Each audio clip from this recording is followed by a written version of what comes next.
आज बाबा कहते मीठे बच्चे,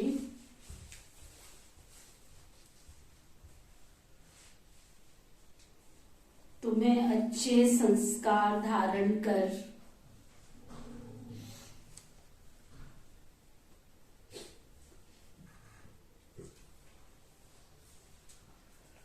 पतितों को पावन बनाने की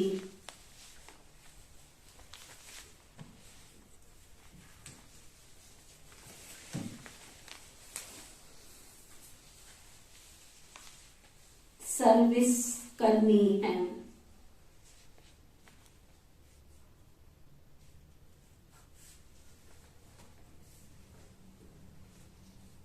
पतित आत्माओं को पावन बनाने की सर्विस करनी है और अंधों की लाठी बनना है। ज्ञान के नेत्र नहीं है ना मनुष्य आत्माओं के पास, तो ऐसी अज्ञान नेत्रहीन आत्माओं को सहारा देना है, उनको उनके बिछड़े हुए पिता से मिलन कराना है। फिर बाबा पूछ रहे हैं, प्रश्न है, पिछाड़ी के समय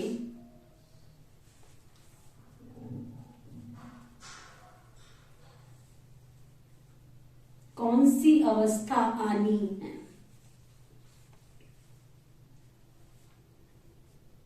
क्या पूछ रहे हैं बाबा?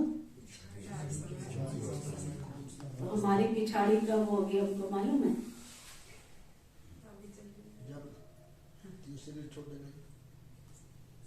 तो हम पिछाड़ी का इंतजार क्यों करें? तो इसलिए वो अवस्था जो आनी है उस अवस्था को पहले से ही अभ्यास करके बुलाना है अपने पास। तो बाबा बता रहे हैं, पिछाड़ी के समय निरंतर रूहानी यात्रा करते रहेंगे।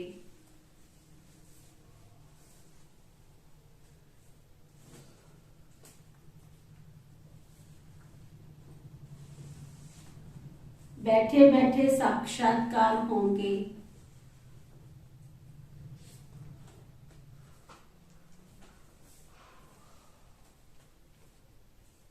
बाप और वर्षा भी याद आता रहेगा।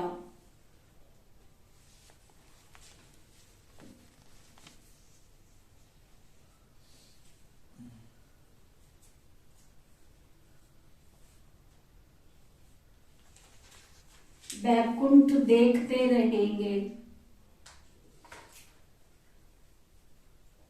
वैकुंठ की दुनिया को भी देखते रहेंगे, उसका भी अनुभव करते रहेंगे।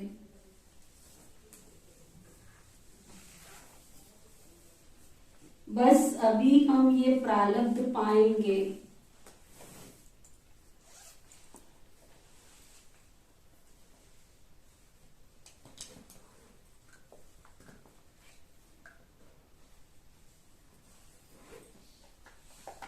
हर्षित होते रहेंगे।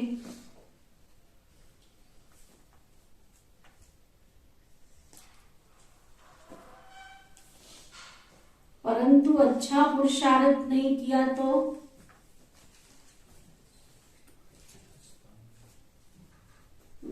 बाबा कहते हैं, अगर अच्छा पुरुषार्थ नहीं किया तो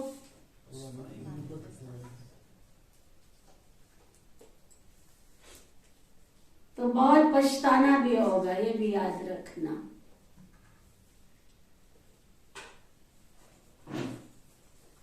अच्छा पुरुषार्थ नहीं किया तो किसको?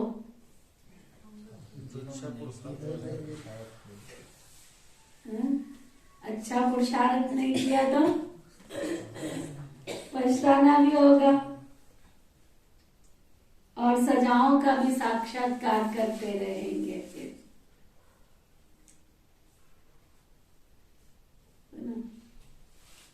पछताना भी पड़ेगा और फिर सजाओं का भी साक्षात्कार होगा। तो पूरे जीवन का साक्षात्कार बाबा ने आज प्रश्न के उत्तर में दे दिया है। हमारी पिछाड़ी कब होगी, कैसे होगी? हमारी पिछाड़ी तो शुरू ही है। ये तो बाबा की रिवीजन कोर्स की बोलियां हैं। समय के अनुसार समय तो कहाँ जा रहा है, इसलिए समय से पहले हम अपने आप को देखें, अपने आप को झांके, अपने आप का चिंतन करें।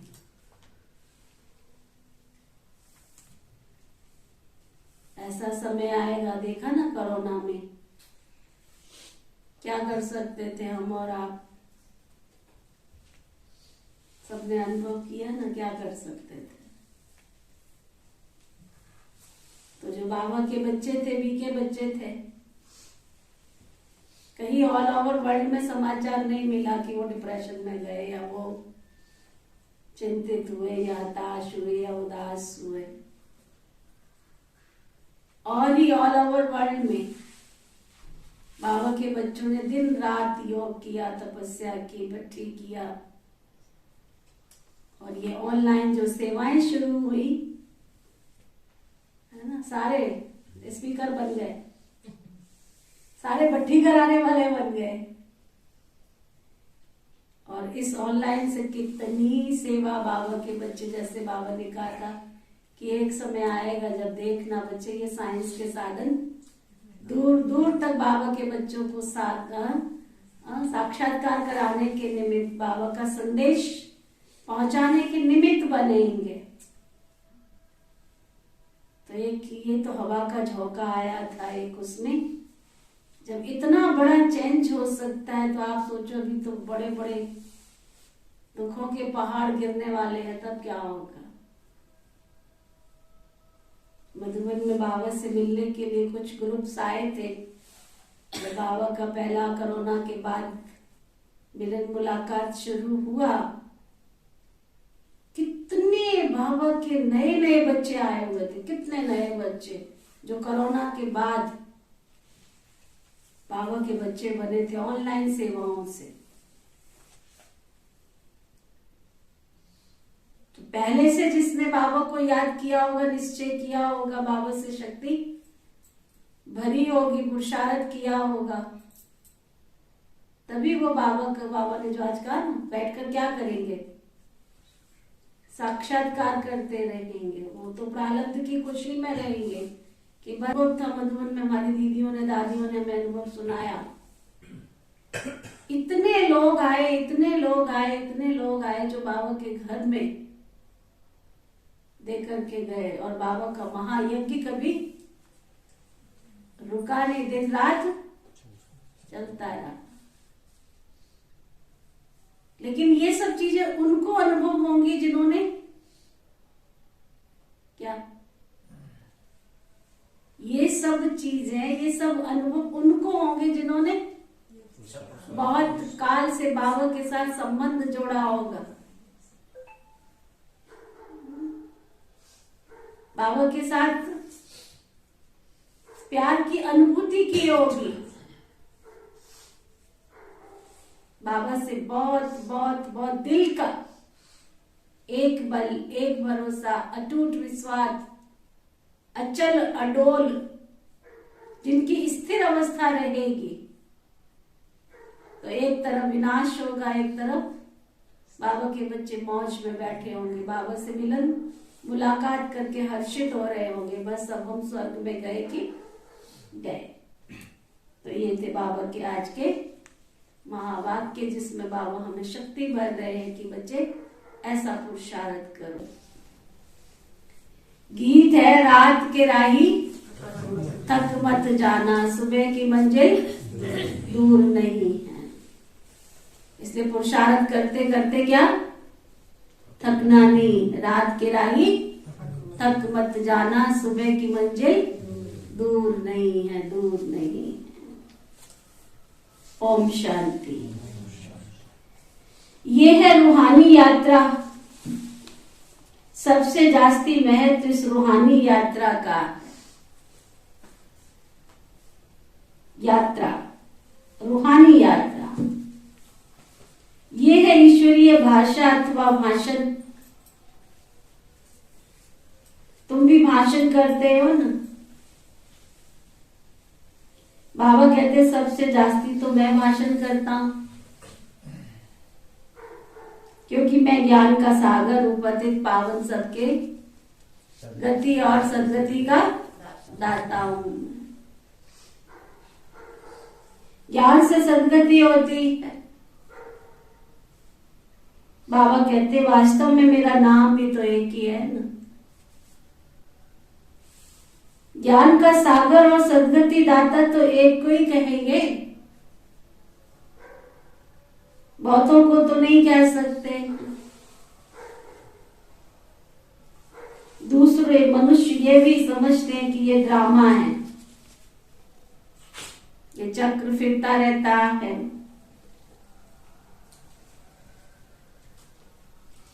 चक्र की आयु भी भिन्न भिन्न दिखाते हैं। सृष्टि के चक्र का ज्ञान भी तो चाहिए ना। बाबा कहते सृष्टि के चक्र का ज्ञान भी चाहिए। लाखों वर्ष कह देने से कोई बात का विचार ही नहीं कर सकते। बाबा को कहते हैं मैं सर्व का सदगति दाता हूं, लिबरेटर हूं।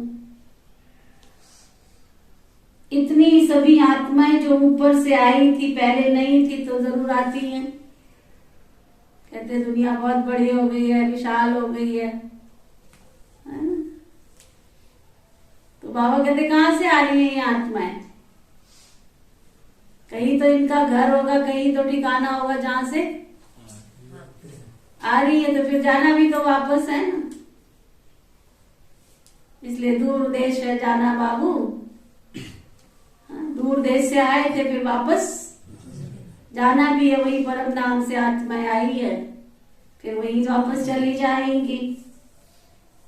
गाइड तो है ही एक परम पिता परम आत्मा। गाइड अर्थात जो आगे रास्ता दिखाता चले हमको। गाइड का मतलब क्या है? जो हमें रास्ता दिखाता चले, हमें बताता चले। तो गाइड तो एक ही है, परम पिता परम आत्मा। गाते भी है हे पतित पावन, गाइड है सर्व का सदगति दाता है। गुरु होता ही है सबकी गति सदगति करने वाला, सबकी गति सदगति करने वाला।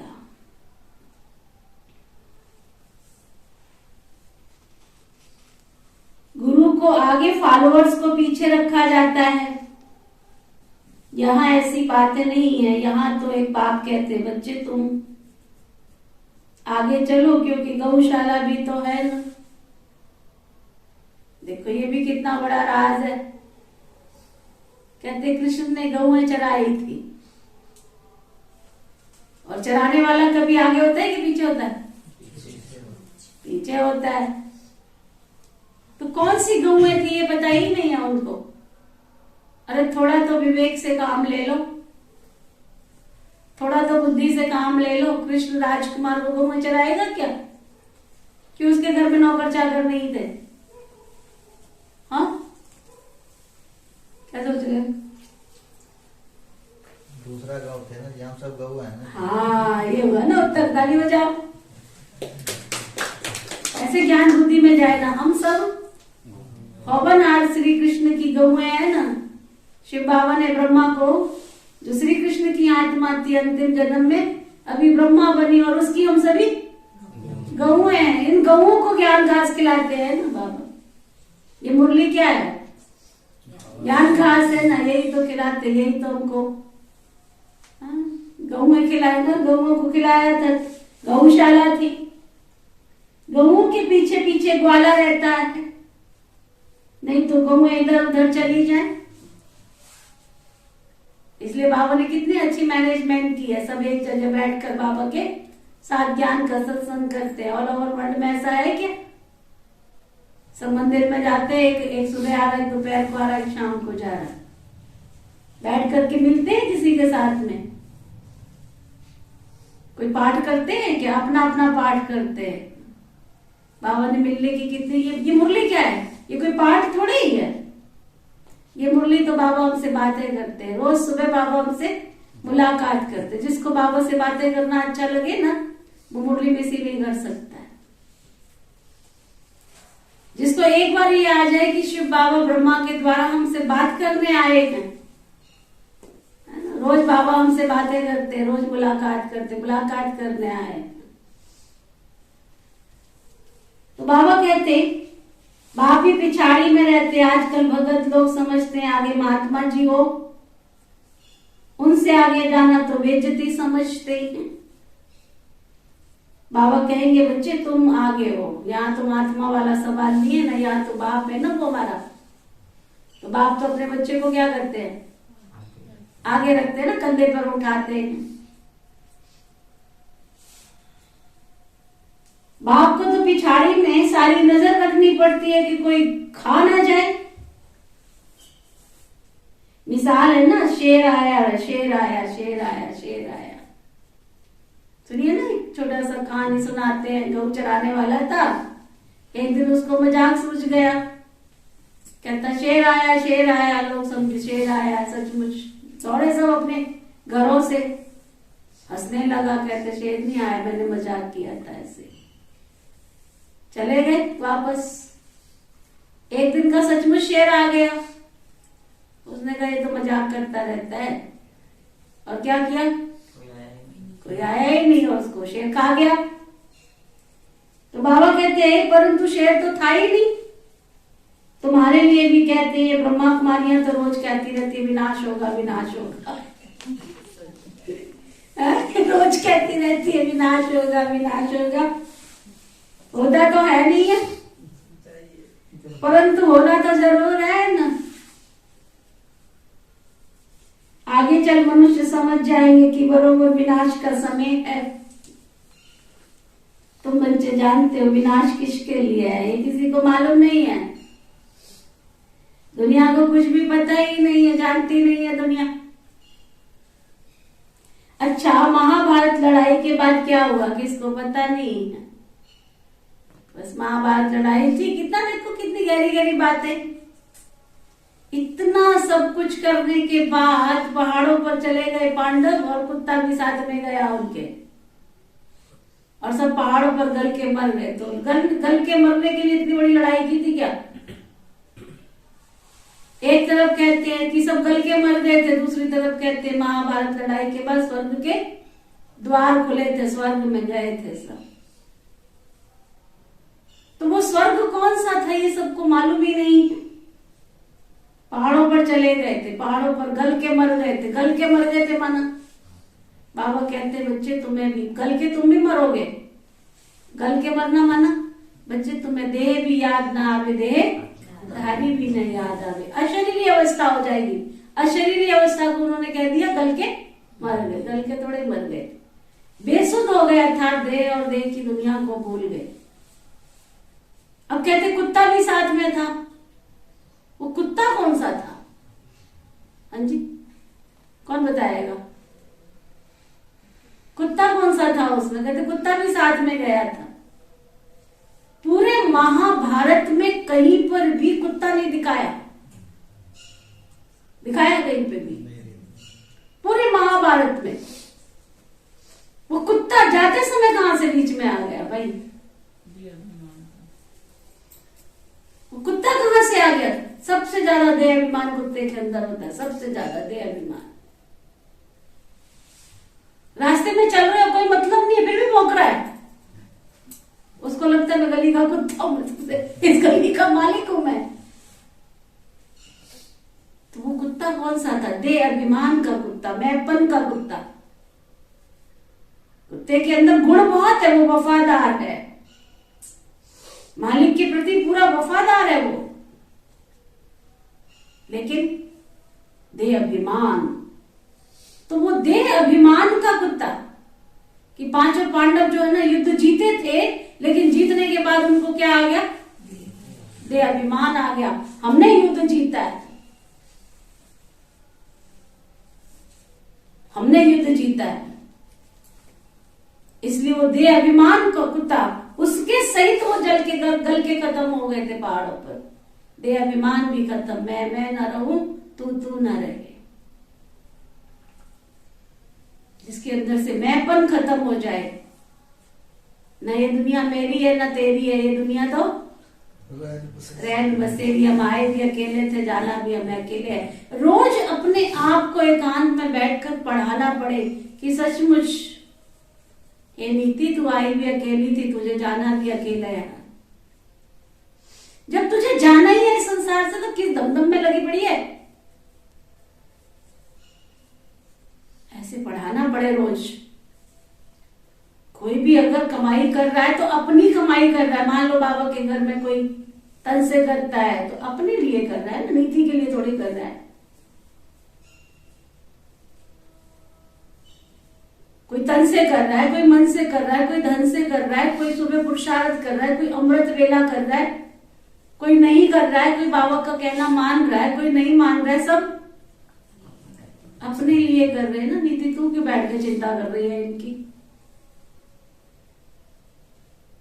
रोज पक्का करना पड़े अपने आप को, नहीं मैं आत्मा आई भी अकेली थी और मुझे जाना भी अकेले। मेरा केवल फर्ज है, बाबा की सीट पर बैठी हूं ना, बाबा ने गुरु गद्दी दी है ना, तो प्रेरणा देना, समझाना, वहां तक मेरा फर्ज है। उसके आगे मेरा कोई काम नहीं। समझाना मेरा फर्ज है क्योंकि गुरु की गद्दी दी है। प्रेरणा देना मेरा फर्ज है क्योंकि बाबा ने अपनी सीट दी है, गुरु गद्दी दी है। श्री बाबा परम धाम से तो नहीं बोलेगा ना। तो जो बात उसने कहनी है वो 3 पेज की बाबा मुरली में भी कह देता है और कहलवा भी देता है।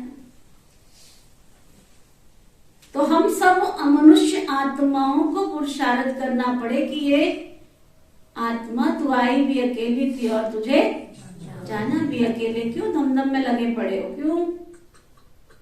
रोज अपने आप से प्रश्न पूछो, क्यों? जब तू जाएगी संसार से तो तू अपना अकाउंट भी तो चेक कर ना। तेरे अकाउंट में क्या क्या होगा? इसके लिए तो स्वार्थी बन जाओ। मैं बार बार कहूंगी स्वार्थी बन जाओ। मैं जब संसार से जाऊंगी तो मेरे अकाउंट में जो यहां जोड़ा हुआ वो जाएगा क्या साथ में? सूट, साड़ियां, बैंक में रखा हुआ, बहू, बेटे, नाती, पोते, धोते सब मेरे जाएंगे? मेरे अकाउंट में होंगे ये सब चीजें? जो कहते होंगे बात उठा, जमीन जायदाद सब होगी मेरे अकाउंट में। हाँ जी, मेरे अकाउंट में क्या होगा? सिर्फ और सिर्फ दुआएं होंगी। मेरे अकाउंट में पुण्य होगा बस। भगवान ने ऐसी कोई व्यवस्था कर ही नहीं रखी है। कितनी अच्छी बात है। देखो, ईश्वर ने इस संसार में ऐसी कोई व्यवस्था कर ही नहीं रखी है। अगर ऐसी व्यवस्था कर रखी होती तो सब क्या करते?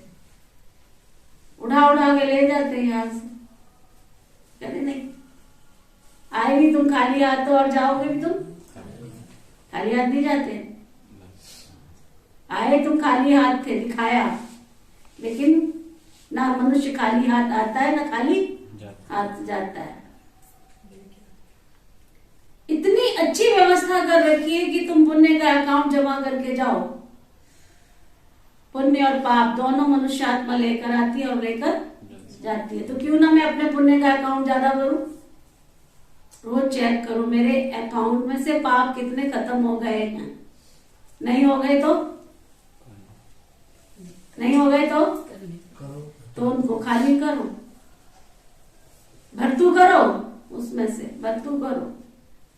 आज मैंने इतना पुण्य जमा किया, आज मैंने इतना पुण्य जमा किया, आज इतनी दुआएं जमा की।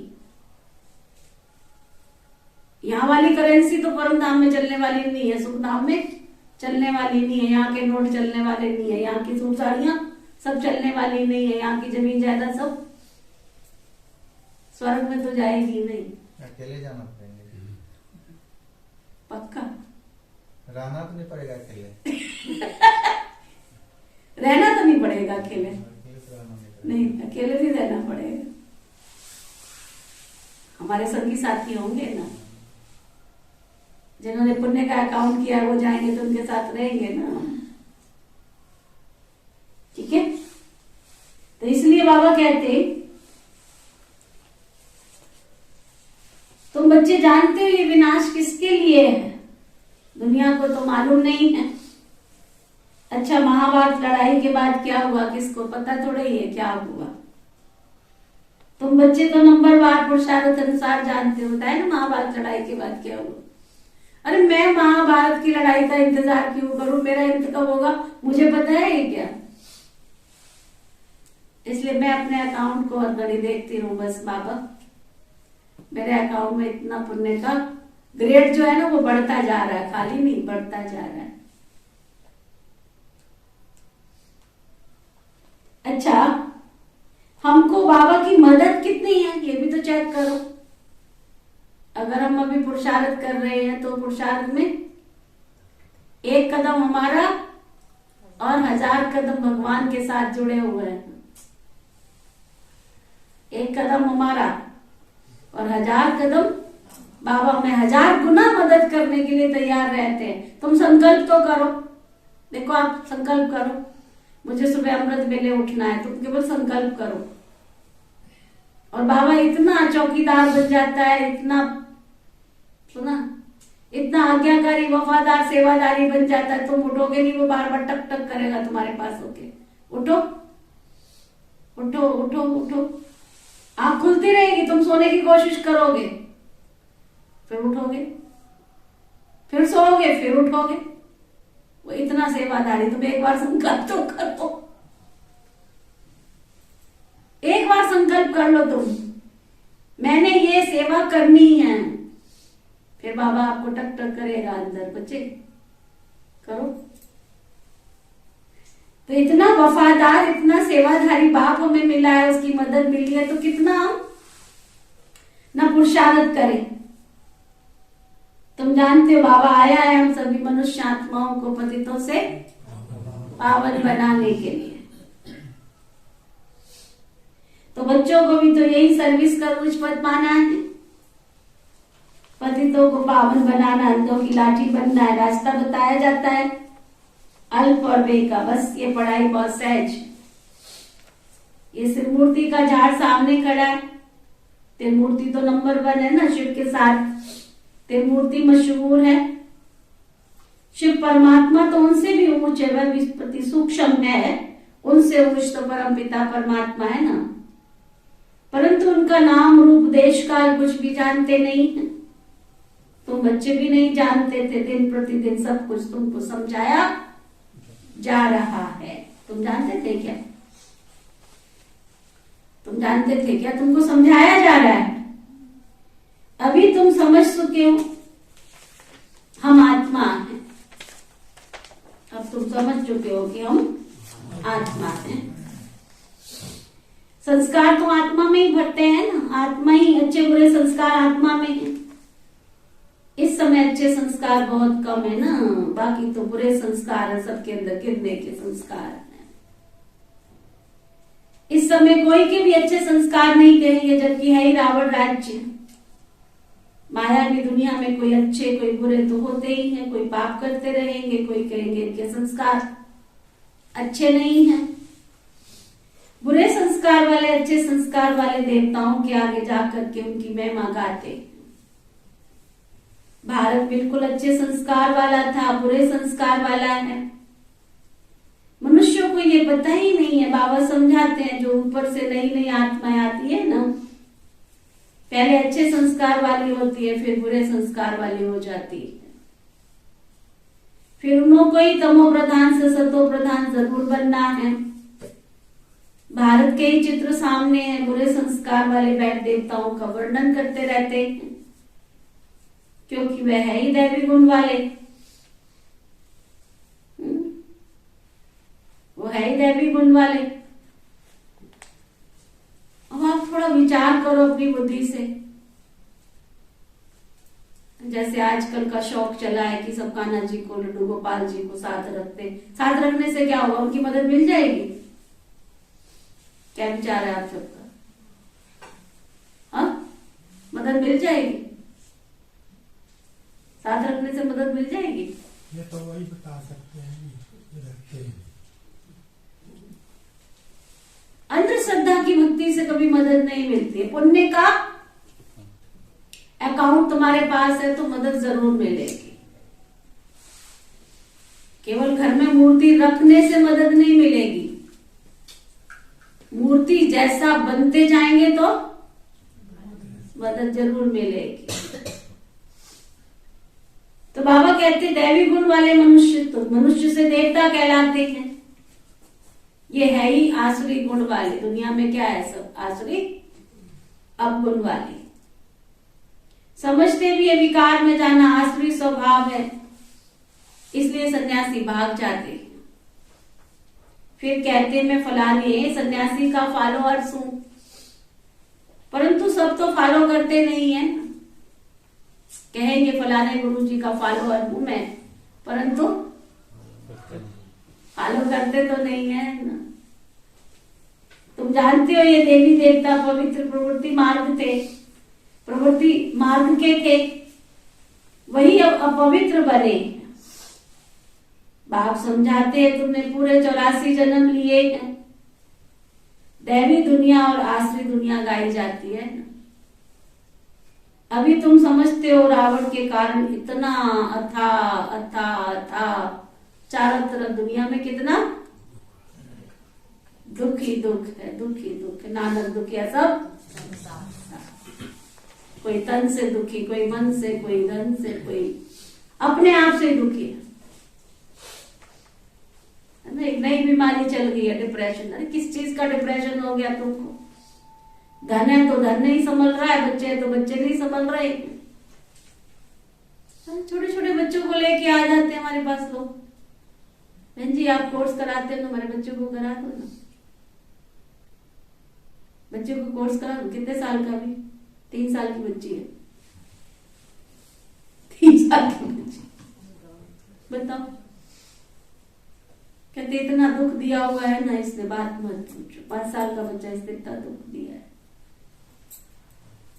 3 साल का 5 साल का बच्चा तुमसे नहीं संभल रहा है अभी, बोलो बड़े होके कैसे संभलेगा? इतनी दुख की दुनिया है जहां चारों तरफ दुख ही दुख, दुख ही दुख, दुख ही दुख। छोटे छोटे बच्चे नहीं संभल रहे हैं तुमसे। कितनी दुख की दुनिया है, कितनी पाप की दुनिया है, कितनी कष्टों की दुनिया है।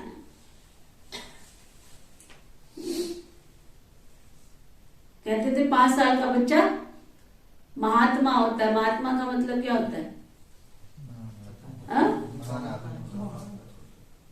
अब आप सोचो कि 3 साल की बच्ची ने क्या किया, 5 साल के बच्चे ने क्या किया, जो सारे परिवार को ही उसने कष्ट में डाल रखा है। ऐसा क्या कष्ट देती होगी वो?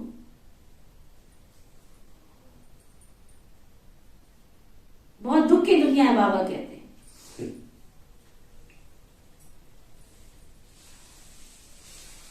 रावण के राज्य में इतना दुख हो गया। बाबा समझाते तुम ही पूज्य थे, पुजारी बने हो, फिर मैं आकर के पूज्य बनाता हूं। बाप तो सदा है ही पूज्य। ब्रह्मा को एवर पूज्य तो नहीं कहेंगे ना। एवर पूज्य एक बाप ही है जो कहते हैं मैं आकर के तुमको 21 जन्मों के लिए पूज्य बनाता हूं। बहुत ढेर की ढेर देवियां हैं। कोई चिंतपूर्णी जा रहा है, कोई ज्वाला देवी जा रहा है, कोई नैना देवी, कोई सुनैना देवी, कोई ज्वाला देवी, पता नहीं। अथा अथा संसार में देवियों का गायन है। तुम बहुतों ने मिलकर के भारत को स्वर्ग बनाया, उनकी यादगार है ना। इतनी देवियों का यादगार है। जरूर उन देवियों ने देखो, एक भी देवी को नीचे नहीं दिखाते, धरती पे नहीं दिखाते। सारी देवियों को पहाड़ों वाली देवियां तुम्हारी सदा ही है ना। पहाड़ वाली देवी, पहाड़ का मतलब क्या है? उनकी संसार में रहते हुए इतनी ऊंची अवस्था थी, वो सब स्थिति का यादगार उन्होंने उठा के पहाड़ दिखा दिया कि वो देवियां थी जिनके ऊपर आओ वाह हो, निंदा हो, स्तुति हो, जय हो, पराजय, लाभ, हानि, कुछ भी उसके प्रभाव से मुक्त थी। फिर भी उन्होंने समाज को बहुत कुछ दिया। देने के यादगार में तो देवियां कहलाई ना। तो बाबा कहते हैं अब तुम्हारी बुद्धि भी फर्स्ट क्लास नॉलेज है। बाबा ही सारा राज समझाकर अपने साथ रूहानी यात्रा पर तुमको ले जाते हैं। वह स्पिरिचुअल फादर आत्माओं का बाप उनकी महिमा गाते हैं। पतित पावन आओ। बहुत मनुष्य समझते हैं कि आत्मा पतित होती है, कई फिर नहीं भी समझते हैं। बुरे व अच्छे संस्कार तो आत्मा में ही है ना, आत्मा ही दुख उठाती है। तो बाप कहते हैं बच्चे सर्विस करो बस। बाबा बहुत समझाते, बार बार समझाते हैं बच्चे सेवा करो। एक बात याद आ रही है, हम जब शुरू में ना देवियों के गीत गाते थे, हम गाते थे कालिया पहाड़ाची आगे माँ एक देवी पहाड़ दी। तो बच्चों ने पूछा वे देवी माँ तू रहती कहाँ है? वो कहती है एक सुंदर गुफा बताई। अब इस गुफा में, इस शरीर रूपी गुफा में आत्मा बैठी है। देखो सारी देवियों को गुफा में दिखाते, पिंडी रूप में दिखाते, शरीर रूप तो दिखाते ही नहीं, उनका पिंडी दिखाते। पिंडी माना देह भी याद ना आवे, देह धारी भी याद ना आवे। देह से न्यारी जो देवी शक्तियां थी वही वरदान दे सकती है। अगर देह में होंगी तो उनको तो काला भी दिखेगा, गोरा भी दिखेगा, है ना, पैसे वाला भी दिखेगा, गरीब भी दिखेगा, अमीर भी दिखेगा। कितने गहरे राज है अगर कोई बंदा सोचे तो। आप चले जाओ जो भी देवियां उनको कैसे दिखाते, पिंडी वाली देवी दिखाते कि देवी के दरबार में कोई भी जा रहा है तो है ना, उसको ना काला दिखे, ना गोरा दिखे, ना ऊंचा दिखे, ना धनवान दिखे, ना गरीब दिखे ना। अगर शरीर होगा, आंखें होगी तो वो गरीब भी देखेगी, धनवान भी देखेगी। वो पिंडी रूप माना देह और देह की दुनिया से भी बेसुध जो पॉइंट ऑफ लाइट है, जो ज्योति बिंदु है, उन्होंने भी ज्योति बिंदु को पिंडी दिखा दिया। तो बाबा कहते हैं उनकी महिमा गाते हैं पतित पावन आओ, आकर के हमें पावन बनाओ। बहुत मनुष्य समझते हैं हम पतित बन गए, फिर कभी समझते भी नहीं है। तो बाबा बार बार बच्चों को समझाते हैं बच्चे सर्विस करो, सर्विस करो, पाप आत्माओं को पुण्य आत्मा बनाओ। भारत का गायन है, भारत जैसा पुण्य आत्मा कोई हो ही नहीं सकता। शिव पर बलि भी भारत में ही चढ़ाते हैं, परंतु समझते नहीं है। समझते थे हम शिवपुरी मुक्ति धाम में चले जाएंगे, ऐसे नहीं कि सेकंड में उन लोगों को कोई मुक्ति मिलती है। हाँ, जो पाप किए हैं उनसे मुक्ति मिलती है, बाकी वापस स्वीट होम में तो कोई जा ही नहीं सकते। स्वीट होम तो है माता पिता का घर। मनुष्य तो कुछ भी जानते नहीं है, बस अंधश्रद्धा से सिर्फ कह देते हैं। जब ईश्वर एक है फिर माता पिता क्यों कहते? ईश्वर एक है तो फिर उसको माता पिता, बंधु, सखा, साथी, दोस्त, स्वामी, है ना, जगत के पालनहारे सब कुछ कह देते हैं। वो रचता है तो जरूर माता भी होगी, नहीं तो रचना कैसे हो? तो माता पिता हम बालक तेरे, तेरी कृपा से सुख घनेरे। तो बालक जिस्मानी ठहरे ना। शिव बाबा ब्रह्मा मुख के द्वारा तुमको अपना बनाते हैं, इनमें प्रवेश कर अडॉप्ट करते हैं। अभी तुम बाप के द्वारा सम्मुख सुन रहे हो, फिर 5000 वर्ष के बाद सुनेंगे। अभी बाबा के सामने बैठ के सुन रहे हो, फिर सृष्टि का चक्कर लगाओगे फिर सुनोगे। अभी तुम जो लिख रहे हो ना वो सब खत्म हो जाएगा, जो लिख रहे हो, पढ़ रहे हो, ये सब खत्म हो जाएगा।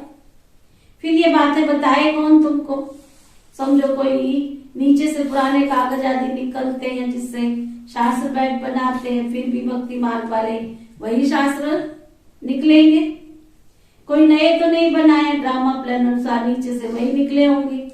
गीता, भागवत, महाभारत, रामायण आदि फिर वही बनेंगे। स्वर्ग की सामग्री भी वही बननी है जो कलम पहले आगे थी। हम अभी समझते स्वर्ग में जा करके हम ऐसे ऐसे सुंदर सुंदर महल बनाएंगे। तो तुम बच्चों को बहुत बहुत स्थायी खुशी रहनी चाहिए कि हम जाकर के, क्या स्थायी खुशी रहनी चाहिए तुमको जाकर के, क्या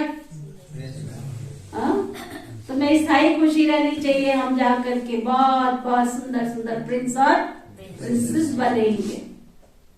अगर निश्चय नहीं है तो स्कूल में बैठे हुए भी जैसे बेसमझ बैठा है,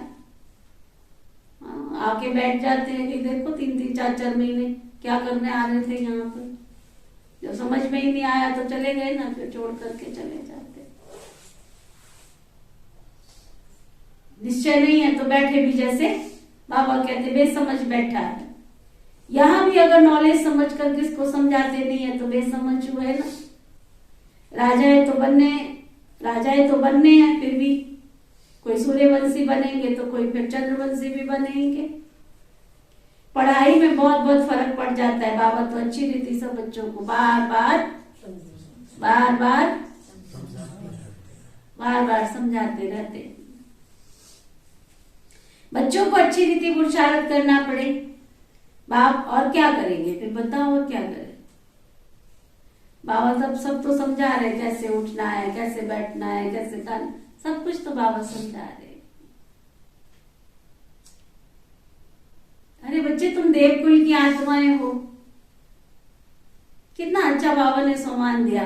बच्चे तुम हवनहार भविष्य के देवी और देवता हो।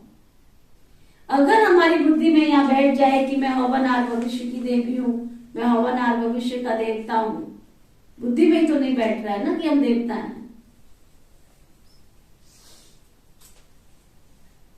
क्या सुन रहा है भाई? हम देवी देवता बनने वाले।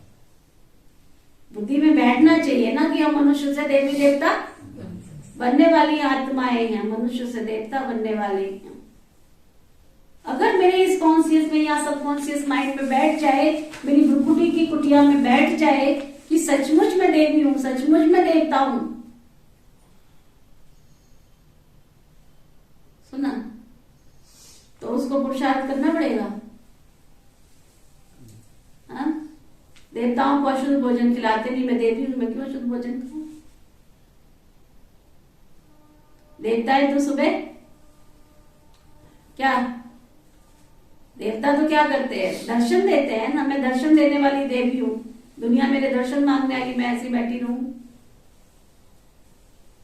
केवल एक चित्र अपनी बुद्धि में बिठा लो, या श्री लक्ष्मी श्री नारायण, तब बाबा आते हैं, मैं लक्ष्य देते हैं, नर ऐसी करनी करे तो नारायण बने, और नारी ऐसी करनी करे तो लक्ष्य बिठा लो अपने बुद्धि में, मैं ही ये लक्ष्मी हूं, मैं ही ये नारायण हूं, मैं ही देव पद को प्राप्त करने वाली आत्मा हूं। बिठा लो अपनी बुद्धि रूपी डिबिया में, कर्तव्य अपने आप होता चला जाएगा। इसलिए क्या कहते हो, गीत बनाए था सुंदर, जैसा सोचोगे वैसा बन जाओ। सोच के ही तो सारा खेल है, बुद्धि का तो सारा खेल है। बाबा कहते बच्चे को अच्छी रीति पुरुषार्थ करना पड़े, बाप और क्या करेंगे बताओ, समझाएंगे ना। बच्चे तुम रूहानी याद की यात्रा करो, और कुछ नहीं समझा सकते हो तो चित्रों पर समझाओ।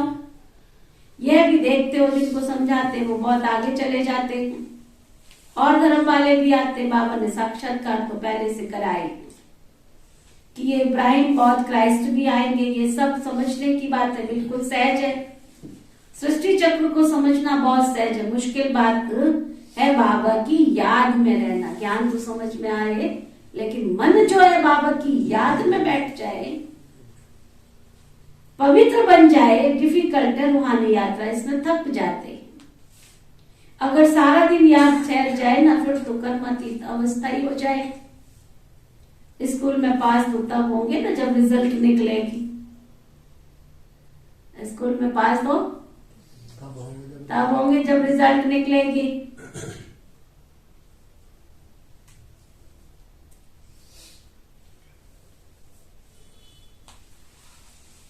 मुख्य है रूहानी याद की यात्रा। रूहानी यात्रा ये अक्षर बहुत अच्छा है।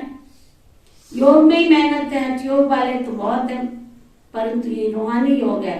तुम्हारे सिवाय ऐसा योग भी तो कोई नहीं सिखला सकते हैं। इस राजयोग से ही मनुष्य पतित से पावन बन सकते हैं। ये योग बाबा और तुम बच्चे ही सिखला सकते हो। बाहर में भी जब सुनेंगे ना तो कहेंगे हमारा योग ठीक है, और सभी तो झूठे योग हैं। बाहर में भी बच्चों को जाना तो है ना, इस योग को कोई जानते थोड़े ही है। उसका नाम है हठ योग, ये है राजयोग। भगवान बाच में तुमको राजाओं का राजा बनने का राजयोग सिखलाता हूं। वह हठ योग तो मनुष्य सिखाते हैं, भगवान कौन है? श्री कृष्ण ने तो योग से इतना ऊंच पद पाया, भगवान तो ऊंचे थे, ऊंच निराकार है। तो बीज और झाड़ का ज्ञान बहुत सहज है, बाकी याद में तो नहीं रह सकते। झाड़ आदि का राज बहुत सहज है, किसको समझाना। बच्चे बहुत अच्छी रीति समझाते भी हैं, बाकी योग में मेहनत है। घड़ी घड़ी एक दो को सावधानी देते रहते, ओ मम माया, एक दो को सावधानी देते रहते, फिर भी ओ मम माया, फिर भगा के उठा के ले जाती। देखो, कारण पूछो क्या हो गया तुमको, कि नहीं हमसे ना ज्ञान धारण नहीं होता है, धारण नहीं होता। तुम भगवान की संतान, तो तुमसे धारण क्यों नहीं होता है? इसका मतलब तुम इसका मतलब तुम भगवान की संतान अपने आप को समझते ही नहीं। अगर तुम्हारा बच्चा और बच्ची बद चलन चले, अगर तुम्हारा लौकिक में बच्चा और बच्ची तुम्हारी कुल की मर्यादाओं को तोड़े, तो तुमको कैसा लगता है? कैसा लगता है?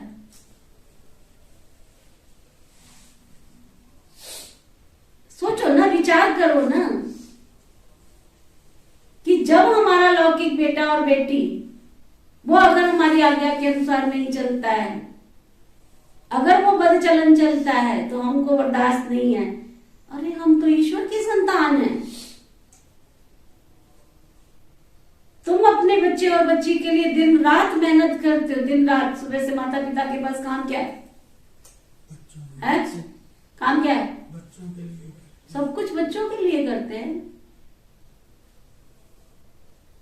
तो ये शिव बाबा तो सारे जगत का स्वामी है और उसकी मैं संतान हूं। तुम्हारे तो स्वार्थ भी हो सकते हैं कि कोई मुझे पानी पिलावे, कोई मुझे दूध पिलावे, कोई मेरी सेवा करे, कोई मेरे पैर दबावे, कोई मुझे डॉक्टर के पास ले जावे। शिव बाबा को तो तुम्हारे से ये भी सब आस है ही नहीं, कुछ भी आश नहीं है, निस्वार्थ। और फिर भी हम उसका कहना नहीं माने, फिर भी हम उसका कहना नहीं माने, और फिर हम कहें कि हमसे तो धारणा नहीं होती है। तो इसका मतलब तो यह है कि तुम्हारी अंतर आत्मा ने अब तक स्वीकार ही नहीं किया कि मैं शिव बाबा की बच्ची हूं, शिव बाबा का बच्चा हूं। स्वीकार करो। तुम एक बार समझो तो सही, मैं शिव बाबा का बच्चा हूं। देखो वो कैसे पलकों पर बिठा के तुम्हें अपनी गोद में बिठाकर पलकों में समा के कैसे दुनिया की सैर कराता है। भगवान जितना प्यार संसार में कोई भी नहीं कर सकता। कर सकता है? जो समझते कर सकता है वो हाथ उठाओ। नहीं ना? इतना प्यार करेगा कौन जितना करता बाबा मेरा, है ना? एक गीत है ना नीजा हमारे पास, इतना प्यार करेगा कौन जितना करता बाबा मेरा। अभी योग में वही गीत बजा। तो बाबा कहते हैं बच्चों को घड़ी घड़ी समझाता हूं, बच्चे तुम मुझे याद करो, बस याद की तो मेहनत है। एक दो को सावधानी देते रहो। समझते सहज भी है, परंतु फिर भी समझते सहज है, परंतु फिर मुश्किल। घड़ी घड़ी एक दो को सावधानी देते रहे तो भी अभाग्य है। बहुत है जो फेल होते रहते हैं, इसलिए कहते हैं हमको योग में बिठाओ, हमको शांति पसंद आती है। शांति का नाम सुना है ना? कोई कहते निष्ठा में हमको शांति मिलती है, ये भी कपोड़ा है। आधा घंटा योग में बैठकर चले गए, वो कोई शांति थोड़ा ही है, तो अल्पकाल की हो गई ना। शांति तब मिल सकती है जब गृहस्थ व्यवहार में रहते हुए पवित्र बन रूहानी यात्रा पर रहें। ये अंडरलाइन करने की बात, समझने की बात। कौन सी? शांति तब मिल सकती है कब? जब गृहस्थ व्यवहार में रहते पवित्र बन रूहानी यात्रा पर रहे। ऑफिस में बैठे, घर में बैठे यात्रा करते रहे। जो अवस्था तुम्हारी पिछाड़ी में आनी है, तो पिछाड़ी का इंतजार क्यों कर रहे है ना? जैसे आप में से भी सब धुरंधर विद्वान जनवरी मास आएगा ना, हम पुरुषार्थ करें, तो जनवरी का इंतजार क्यों कर रहे हो कि दिसंबर में नहीं कर सकते हो? क्या थी वो छुट्टियां लगाती है विदाउट परमिशन। जनवरी में सर्दी कम हो जाएगी। क्या बात करती है? कम हो जाएगी शोभा रानी? हाँ, क्या प्रेमानंद बाबा कहते हैं शांति तब मिल सकती है जब गृहस्थ व्यवहार में रहते पवित्र बन रूहानी यात्रा कर रहे हैं। ऑफिस में बैठे, घर में बैठे यात्रा करते रहे। जो अवस्था बहुत तुम्हारी पिछाड़ी में आनी है, बैठे बैठे साक्षात्कार करते रहेंगे, बाप और वर्षा याद आता रहेगा, बैकुंठ देखते रहेंगे, बस सभी हम प्रारब्ध पाएंगे। पिछाड़ी में तुमको बहुत साक्षात्कार होंगे, परंतु साक्षात्कार होंगे, ये बात राइट है, परंतु पछताना भी तो यही पड़ेगा। जब देखेंगे फलाने फलाने क्या बनते हैं और हम ये बनते बनते रह गए। बाबा साक्षात्कार कराएगा, देखो तेरे साथ वाली थी ना, ये बन गई, और तू वो बन गई राजकुमारी, तू बन गई उसकी दासी।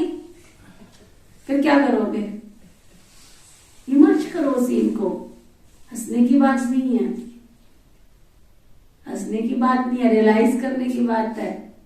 बाबा साक्षात्कार कराएगा, देख तेरे साथ में ये ज्ञान में चली थी, ये ज्ञान में चला था, ये तो बन गया राजा, तू बन गया उसका नौकर। फिर क्या करोगे? हाँ जी, पछताएंगे और क्या, पछतावा और क्या होगा? तो वो पछताना बहुत बड़ा मुश्किल है। आप इमर्ज करो, आपका कोई साथी है ना, अभी इमर्ज कर लो, आप एक सेकंड में इमर्ज कर लो। आपका कोई दोस्त है, आपका कोई नजदीक वाला है, और आपको पता चल जाए कि वो तो करोड़पति बन गया, मैं तो रोडपति हूं, या फलाने को बहुत बड़ी नौकरी मिल गई, मेरे को तो चपरासी की भी नहीं मिली है, तभी कैसा फील होता है? वही सारी चीजें होनी है ना। तो बाबा कहते जब देखेंगे फलाने फलाने क्या बनते, हम क्या बनते हैं, सजाए भी फिर बहुत खाएंगे। बाबा कहेंगे हम तो तुमको समझाते थे, बहुत समझाया हमने तुमको, तुमने समझा ही नहीं। सिवाय प्रूफ किसको सजा नहीं मिल सकती है। मैं ऐसे नहीं, प्रूफ दिखाऊंगा तुमको पूरा, मैं प्रूफ दिखाऊंगा। साक्षात्कार कराकर फिर सजा देते हैं। तो बच्चों को अच्छी रीति समझाया जाता है, अभी पुरुषार्थ नहीं करोगे ना, क्या अभी पुरुषार्थ नहीं करोगे तो ऐसा ही ढीला पुरुषार्थ होगा, कलब कलब तुम्हारा ऐसा ही ढीला पुरुषार्थ होगा। अभी तुम समझ सकते हो हमसे फलाने ऊंच पद पाएंगे, सर्विस का बहुत शौक है, कोई आए तो रास्ता बताओ, इतना हर्ष रहता है। डूबे हुए को पार कराना, तैरने वाले जो होते हैं ना, वो झट से कूद पड़ते, गाते नैया मेरी पार लगा दो। बाप हमको सच्चा रास्ता बता रहे हैं, हमको फरमान मिला है कि कोई भी आवे तो उनको अपना लक्ष्य बताना है। बाकी ये शास्त्र आदि सब भक्ति मार्ग के ना। पतित पावन एक परमात्मा ही बाप है, जो हम सभी मनुष्य आत्माओं को पतित से पावन बनाते हैं, वही सच्चा गीता का ज्ञान सुनाते हैं। श्री श्री 108 ये रुद्र अर्थात शिव निराकार की माला है। निराकार आकर पढ़ाते, ये कोई शास्त्र का ज्ञान नहीं है, हमको तो बाप ही ज्ञान सुनाते हैं। महिमा तो एक बाप की है, ज्ञान का सागर वो है, ऐसा समझाना चाहिए। जो वह कोई बात बीच में कर न सके, हम वेद के बाप से पढ़ते हैं ना, सर्व का सदगति दाता वो एक वेद का बाप है, इस पर जोर देना चाहिए। नहीं समझते तो छोड़ दो, फिर क्या करें। प्यार से समझा दिया, 1 बार समझाया, 2 बार समझाया, 3 बार समझाया, नहीं समझाया तो नहीं समझे तो छोड़ दो। बाबा कहते छोड़ दो। बोलो तुम देवता धर्म के ही नहीं हो, नहीं समझते तो क्या करे, फिर छोड़ दो, ये रास्ता छोड़ दो, नहीं समझते तो छोड़ दो। परंतु समझाने की हिम्मत तो चाहिए। सन्यासी भी कोई कोई आते हैं, आगे चंद्रदी को पाएंगे, कुंभ मेले पर कितने ढेर आते हैं स्नान करने। दिन प्रतिदिन भक्ति भी तमो प्रधान होती जाती है। इसको फाला पाप कहा जाता है। ये भी एक खेल है जिसमें दिखाते हैं दुनिया कैसे विनाश होती है। अभी उनकी पाम पे तुम बच्चों को सदैव नशा रहना चाहिए कि हमको बेहद का बाप पढ़ाते हैं, बाबा हमको सुखधाम का रास्ता बताते हैं। अगर हम औरों को रास्ता नहीं बताए तो बच्चे कैसे कहलाए? क्या समझ आ रहा है ना? इसलिए देखो आप सबको काम दिया हुआ है। किस किसने काम करना शुरू किया? हाथ उठाओ। काम क्या मिला है पहले तो ये बताओ। दोबारा से अब एक तरह से समझो सबको कोर्स करा रहे हैं। समय सफल होगा, चाहे 1 के लिए चलेगा प्रोग्राम, चाहे 10 के लिए चलेगा, और कितना मजा आएगा आप देखना। फिर उस समय कहोगे फिर चिड़िया चुप गई के मैं उसको बुला लेती तो अच्छा था, उसको बुला लेती तो अच्छा था। टाइम निकाल के सबको बुला। सुन रहे सुरेश भाई, डायरी ले जाओ, यहां से सबको फोन करो। समझ में भी आया क्या प्रोग्राम है? इसलिए गुरुवार से शुरू किया, शुक्रवार से शुरू कर रहे हैं। गुरुवार को मैंने कहा भूखा देना ना, थोड़ा देर हो जाती है। शुक्रवार से शुरू कर रहे हैं, सुबह 7 से 8 नेट टाइम से शुरू करेंगे, टाइम से पूरा करेंगे। जितने भी संबंध संपर्क में सबको फोन करो, चाहे नए हैं, चाहे पुराने हैं, चाहे सहयोगी हैं, चाहे ज्ञान छोड़ के गए हैं, चाहे ज्ञान में आके गए, सबको फिर से तरोताजा करो। सुन रहे कपिल भैया? हाँ, सब 4 भाइयों को बोलो। उनको कष्ट सदियों में नहीं तो त्रेता तक तो लेके ही जाएंगे ना, राम भरत शत्रुघ्न लक्ष्मण। कहता मैं थके हुए होते, मेरे कुछ नहीं होता। तभी 7 बजे रखा गया ना, 6 बजे नहीं रखा गया ना, 7 बजे रखा है ना। इसलिए सबको कहो, सब 6:45 बजे तक पहुंचे। 7 बजे एक्यूरेट शुरू करेंगे सबको। फिर से एकदम रिलैक्स होकर के, ज्ञानी क्या सहयोगी, पुराने नए पुराने, ये तुम छांटना नहीं कि इसको देंगे ना इसको, सबको जो सामने लिस्ट आवे ना, सबको बाबा का संदेश देते रहो। आज बाबा ने क्या टाइटल दिया? क्या कहा बाबा ने? अगर हम औरों को रास्ता नहीं बताते हैं तो बाप के बच्चे कैसे कहलाओगे तुम? समझ में आ रही कोई बात? क्या सुखविंदर बहन, आपके जितने मोहल्ले वाले ना, सबको कि कोर्स शुरू हो रहा है ना, अलविदा तनाव कोर्स शुरू कर रहे हैं। उससे क्या फर्क पड़ता है आप कैसे शुरू कर रहे हैं? अलविदा तनाव का कोर्स शुरू हो रहा है शुक्रवार से लेकर के, ठीक है? 9 तारीख से 9 दिन का। कितना अच्छा मेल, कितना अच्छा बना है। 9 तारीख से 9 दिवसीय कार्यक्रम शुरू कर रहे हैं। सबको निमंत्रण दो बहुत अच्छी तरह से। बहुत बच्चे समझते हैं, अच्छा अगर हम औरों को रास्ता नहीं बताए तो बच्चे कैसे कहलाएंगे? उल्टी चलन से तो बाप की इज्जत गवा देते हैं। बहुत बच्चे जो समझते हैं हम पाप करात करते रहते हैं, बाप को थोड़ी मालूम पड़ता है हम पाप करते हैं, बाप को थोड़ी मालूम पड़ता है। अरे भक्ति मार्ग में भी मुझे सब कुछ मालूम पड़ता था, तभी तो तुमको फल मिलता था। बाप को तरस पड़ता है बच्चे अभी तक भी, बाबा को तरस पड़ता है बच्चे अभी तक भी, छिपाकर भूले करते रहते हैं। इतना समझाता हूं फिर भी समझते नहीं। अच्छा देखो इतना समझा के भी क्या कहता है? अच्छा कभी कहा खट्टे बच्चे, इतना समझा के भी फिर क्या कहता है? अच्छा मीठे मीठे सी खिलते बच्चों प्रति माता पिता बाप दादा का याद प्यार और गुड मॉर्निंग। रूहानी बाप की रूहानी बच्चों को नमस्ते। हम सब रूहानी बच्चों की सिकवा प्रेम से नमस्ते नमस्ते नमस्ते जी। धारणा के लिए मुख्य सार। ओम्बर रूहानी यात्रा पर रहने के लिए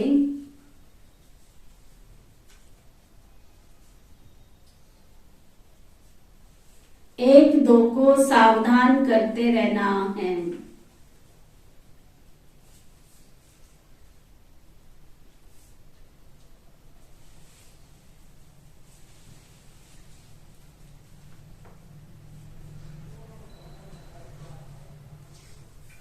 कर्मातीत अवस्था में जाने के लिए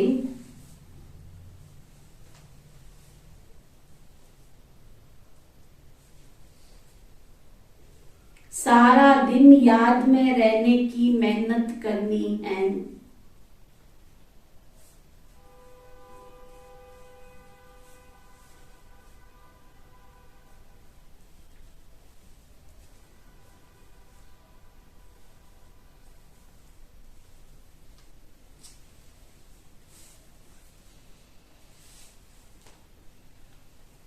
कोई भी उल्टी चलन नहीं चलनी है।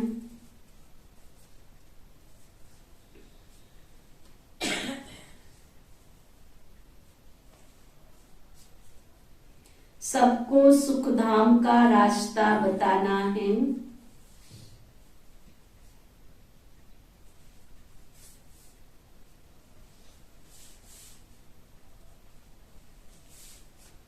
सर्विस का शौक रखना है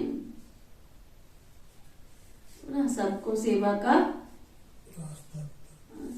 शौक होना, सबको शौक बढ़ाओ, अपना अपना शौक सबको। वरदान सतगुरु प्यारे बाबा का वरदान, संकल्प में भी मेरेपन की मैल को समाप्त कर बोझ से हल्का रहने वाले फरिश्ता भव। संकल्प में भी मेरेपन की मैल को समाप्त कर बोझ से हल्का रहने वाले फरिश्ता भव। कितना बाबा कहता साफ सुच। संकल्प में भी मेरेपन की मैल ना हो, संकल्प से भी मेरेपन की मैल को समाप्त कर बोझ से हल्का रहने वाले फरिश्ता भव।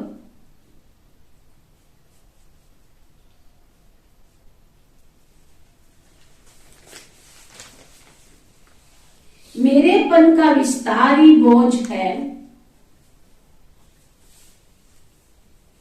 कोई भी मेरापन, मेरा स्वभाव,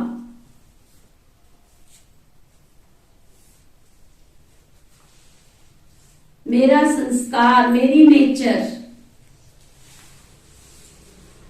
कुछ भी मेरा है तो बोझ है ना। कितना गहरी बात बाबा होता है। मेरापन, मेरा स्वभाव, मेरा संस्कार, मेरी नेचर, सब कुछ मेरा, ये सब बोझ है। और बोझ कभी भी उड़ने नहीं दे सकता, फरिश्ता बन नहीं सकता। तो संकल्प में भी मेरेपन का भान आया तो समझो मैले हो गए। किसी भी चीज पर मैल चढ़ जाए तो मैल का बोझ हो जाएगा। तो सब बोझ बाप के हवाले कर मेरेपन की मैल को समाप्त करो, तब फरिश्ता बनेंगे। स्लोगन, हर परिस्थिति में फुल पास होने वाले ही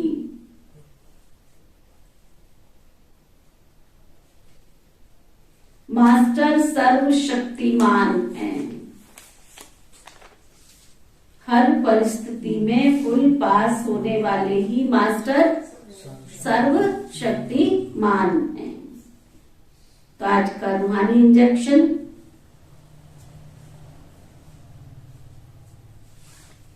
मैं हर परिस्थिति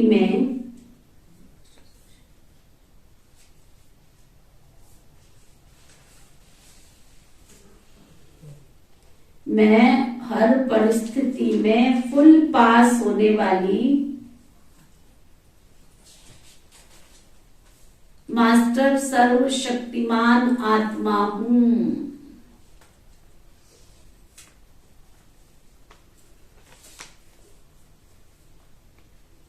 मैं हर परिस्थिति में फुल पास होने वाली मास्टर सर्वशक्तिमान आत्मा हूं। ठीक है, तो इसलिए फिर से मैं आप सबको याद करा रही हूँ। सबके पास व्हाट्सएप है, सबके पास मोबाइल है, जो भी जहां भी आपके ग्रुप बने, मोबाइल में स्टेटस पे कोई दूसरी चीज नहीं लगाना ही नहीं। बार बार सारा दिन रिवाइज कराते रहो, फोन कराते रहो सबको। 9 तारीख से सवेरे 7 से 8 विशेष अलविदा तनाव शिविर का कार्यक्रम का आयोजन किया जा रहा है और सभी भाई बहनों को बहुत खुशी खुशी से पूरे इस प्रोग्राम में लाभ लेना है। ओम शांति शांति शांति।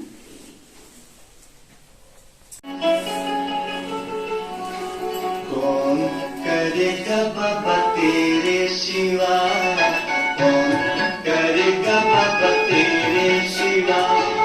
हम बच्चों को प्यार इतना, प्यार इतना, प्यार इतना, प्यार इतना। कौन करेगा बाबा तेरे सिवा, कौन करेगा बाबा तेरे सिवा। हम बच्चों को प्यार इतना, प्यार इतना, प्यार इतना, प्यार इतना, प्यार इतना, प्यार इतना।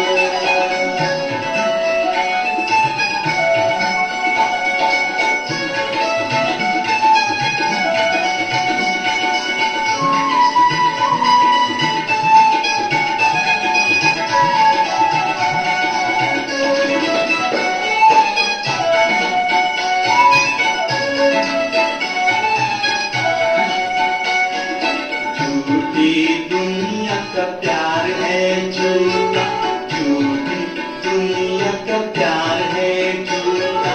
सच्चे दिल से याद करे वो ही है तेरा बच्चा, बाबा वो ही है तेरा बच्चा। सच्चे दिल पर साहब राजी, सच्चे दिल पर साहब राजी। बाबा तेरा है ये कहना, कौन करेगा बाबा तेरे सिवा, कौन करेगा बाबा तेरे सिवा। हम बच्चों को प्यार इतना, प्यार इतना, प्यार इतना, प्यार इतना। कौन करेगा बाबा तेरे सिवा, कौन करेगा बाबा तेरे सिवा। हम बच्चों को प्यार इतना, प्यार इतना, प्यार इतना, प्यार इतना। कौन करेगा बाबा तेरे सिवा। हम बच्चों को प्यार